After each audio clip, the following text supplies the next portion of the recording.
We're taking a look just earlier out of Barbados, some of the conditions there in the Eastern Caribbean. And as we go more east of the Eastern Caribbean, we're watching an area of disturbed weather, disorganized complex of showers and thunderstorms that does have a chance for tropical development within the next 5 days. It's more on the lower end, but it's something that we're going to be monitoring as it continues that westerly movement into the Eastern Caribbean waters. We've already had 3 named storms so far this hurricane season. Could this be Danny? Possibly. It's just something we're going to be monitoring, but it's always a good idea to get your hurricane preparedness kits ready. So we want you to do that, right, Kara?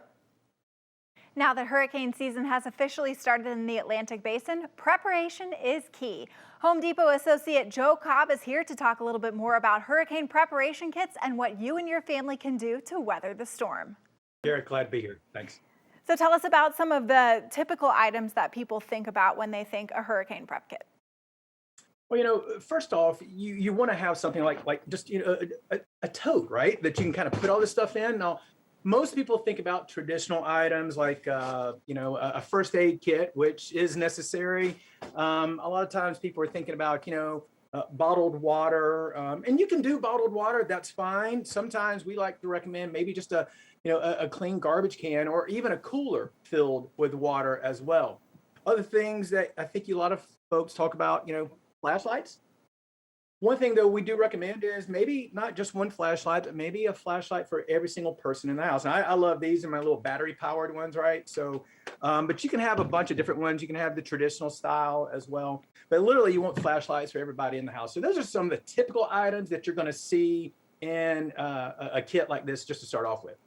Of course, the typical items are always very important, but what about maybe some things that people might not think are so obvious when they're putting their kits together, but things that can be really important and come in handy later on? Yeah, that's a great question, Kara. So for me, a lot of the things that I want to carry is maybe a spare pair of readers. You forget about those. What about if you got pets? You actually probably want some pet food, or if you've got infants, some baby food, some wipes, things like that. Things that you don't think about in that moment. Another thing that a lot of people kind of forget about is maybe medications. You maybe want to have some spare medications in there in addition to that first aid kit because things are not going to be open right after a major storm. Now, personally, for me though, one of the things I've always loved carrying is some games for the kids. Everybody thinks that you're going to crush some candy on your phone afterwards, but you want to conserve your battery power on your phone and maybe put something in there to kind of keep people entertained during the storm. That is such a good idea because as we know, power can be off for days sometimes and you got to keep everybody entertained somehow. Can only clean up when it's light outside, so you got to have something to do otherwise. Good information for sure. So this is all really good for helping people get through the storm when it's actively happening. And most hurricanes and tropical systems tend to move in and out relatively quickly. Of course, there are some that don't. But what about what you can prepare to do for what's coming after the storm and when that cleanup begins and the real problems begin? Yeah, so you're thinking ahead, probably no power. So again, we talk about emergency radios as well, which these can actually charge your phone as well. But other things you may want to think about that you don't traditionally have, maybe some car chargers, some jumper cables for your car because flooding, you don't know what's out there. You may even have a flat tire. So maybe a fix-a-flat inflatable spare tire. We always encourage, though, you're probably going to have roof damage. So maybe just a tarp to kind of have around along with some ratchets, some tie downs, or some tarp clamps, right? You want to make sure that you can kind of protect your valuables afterwards. And then there's the whole cleanup.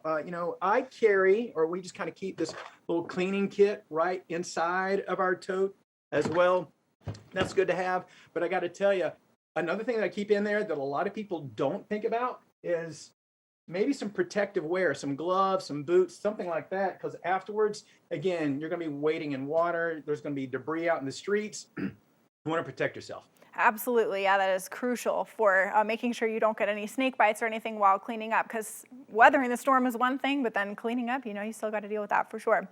For some people, though, they may be a little overwhelmed with getting all of these items together because it is a pretty long list of a lot of things that you need. So cost, maybe lack of space if you live in a small home that doesn't have a whole lot of storage, or maybe just you're really busy and you don't have a lot of time to put into putting all of these kit items together. How can people become a little bit more reassured and work with what works with their life to get their prep kit and ready for the season? Yeah, so it's just putting something together bit by bit by bit. When my family and I lived out on the coast, it was every time we were like, oh, you know what? I need one of these. And I would just put it into this kit. It doesn't have to be super big or anything like that. But the cool thing is that you can use these kits year round. They're not just for disasters. Like if you go camping, this is the same thing we'd take if we're going camping. If you go tailgating, people love football, right?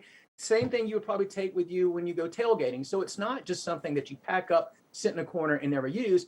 It's something that you could use day in and day out and just kind of replenish as needed. So it's more of a necessity or a way of life and kind of bringing something to life that you're not going to use.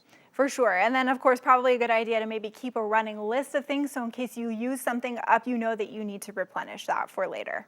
Absolutely. Yeah. All right. And of course, last year we know that was a record setting year, hopefully one that we do not come anywhere close to this year in terms of tropical activity.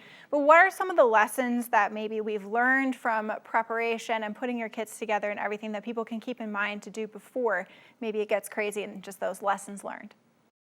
So the only thing that I want people to take away from this is that if you prepare, that takes away from the panic. We've seen this day in and day out. When there's storms and something happens, there's a lot of panic that sets in, and that helps no one.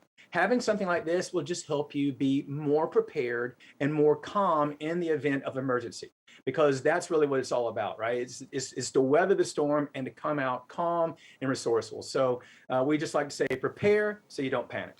And Joe, if people want to find out more about where they can find all of these items and shop for them, where can they go? Yeah, you can find all these items and even more, homedepot.com, and look on homedepot.com/weather center for all our tips. For more hurricane safety and preparation tips, you can always go to weathernationtv.com.